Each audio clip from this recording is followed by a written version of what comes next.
Buenas tardes, me llamo Carolina Leiva, soy su docente de formación ética y esta clase es a los efectos de que ustedes puedan realizar con más seguridad el trabajo práctico número 4. Recuerden que este trabajo corresponde ya al segundo trimestre y como lo veníamos realizando el trimestre anterior, conmigo siempre trato de darles 3 trabajos prácticos. Cada trabajo práctico corresponde a 2 temas del programa. Para aprobar la materia, por supuesto, deben realizar todos los trabajos prácticos. Al final del trabajo práctico tienen las indicaciones de lo que deben realizar, pero en concreto siempre es copiar el título, poner la fecha, realizar las actividades y enviarme por WhatsApp solamente las respuestas a las actividades solicitadas. No es necesario que copien los textos que se les envía. Acá en este trabajo práctico número 4 lo que vamos a ver va a ser 2 temas del programa. Uno es convivencia humana y el otro es grupo de pares. El objetivo fundamentalmente de esto es que ustedes puedan identificar la importancia que tiene la convivencia humana y por el otro lado también que puedan comprender y analizar la importancia de los grupos humanos, los grupos de pares que existen, digamos, y la influencia que tienen sobre nosotros. Si hablamos de para empezar a trabajar con el primer tema, que es convivencia humana. Puntualmente, hablamos que la persona es, en las clases anteriores, ya en el trimestre anterior, habíamos dicho que la persona es un ser individual, también es un ser social. En líneas generales, coexiste en sociedad, se desarrolla en sociedad.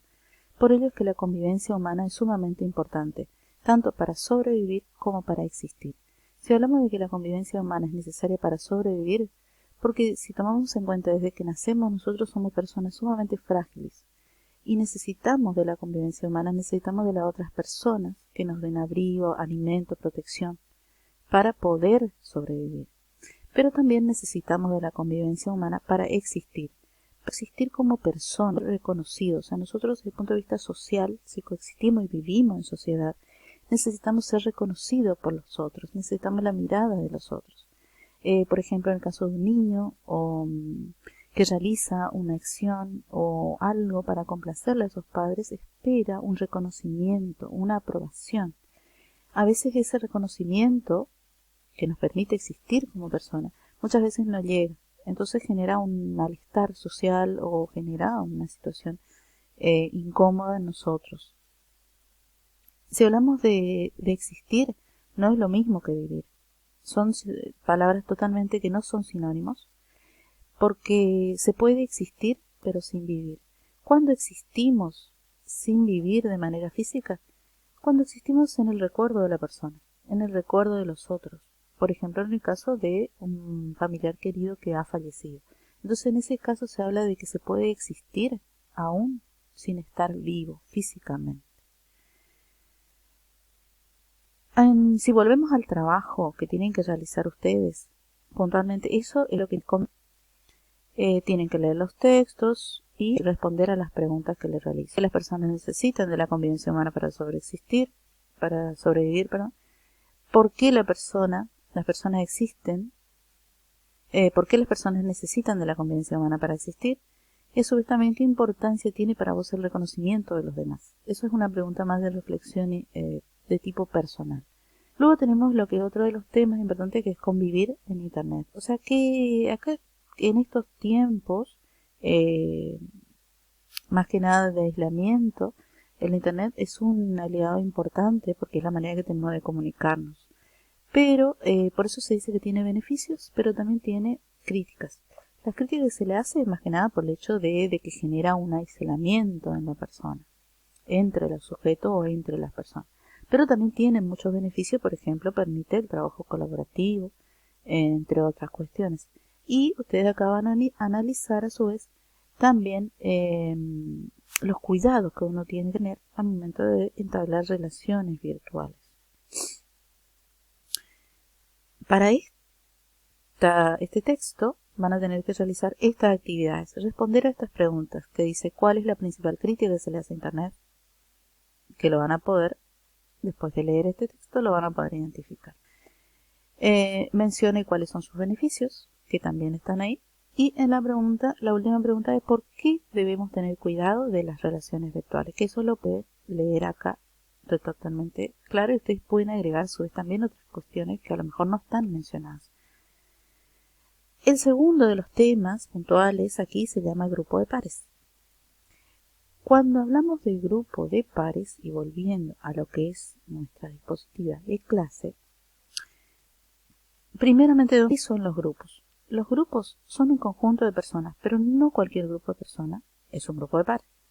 Los grupos de pares son aquellos grupos de personas que están interrelacionadas a partir de una actividad, ya sea política, afectiva o cultural. O sea, no cualquier grupo de personas va a ser un grupo de pares. Son aquellos que tienen una actividad o tienen un cierto grado de vinculación.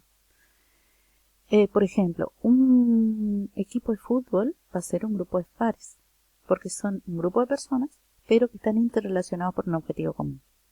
Por ejemplo, un grupo de personas, 10 o 15 personas esperando en una parada en colectivo, no va a ser un grupo de pares, porque sí son un grupo de personas, pero aisladas, o sea, no tienen una relación, no tienen un vínculo en común entre ellos, no están interrelacionadas. ¿Cuáles son los elementos más importantes de los grupos de pares para que existan como tal? Va a ser, por supuesto, el objetivo o el propósito común. La participación de cada uno de los miembros dentro de ese grupo. Una tarea asignada puntualmente. Debe necesariamente existir una autoridad o dirección. Allí es cuando a veces aparece la figura del líder, que el líder a veces puede ser actuar de manera autoritaria o a veces puede actuar de manera más participativa. Pero también tenemos diferentes normas o reglas que son compartidas o legitimadas por todo el grupo de pares.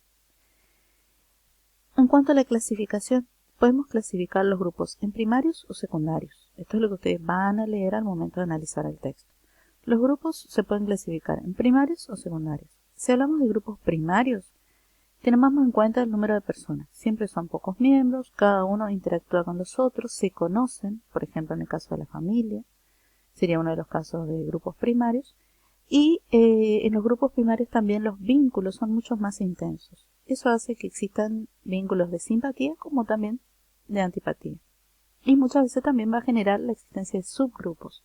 Por ejemplo, una familia numerosa en la que son varios hermanos, 6, 7 o 4 hermanos, uno a veces tiene más interrelación, interactúa más con uno de los hermanos que con los otros. O se lleva mejor con alguien en particular que con los otros. Entonces ese sería un grupo primario en los cuales a su vez se puede formar un subgrupo. Luego tenemos los grupos secundarios.